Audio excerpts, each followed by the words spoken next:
The 5th Digital China Summit is in full swing here in Fuzhou, East China's Fujian province. The latest achievements in building digital China are displayed here.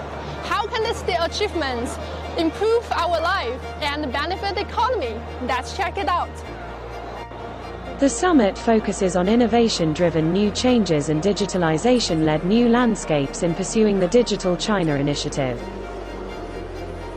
通过 3D VR 的技术呢，可以让不同国家的商家呢彼此之间更好的交流，看到商品物品的信息，更方便他们进行交易，更方便跨境电商出海。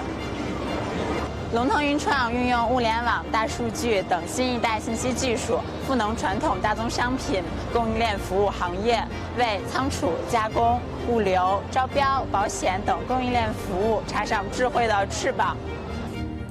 The scale of China's digital economy exceeded 45 trillion yuan in 2021, contributing 39.8% to its gross domestic product in the year. As China accelerated its digital economy development, application scenarios of digital technology are expanding. More and more innovation-driven changes is on the way.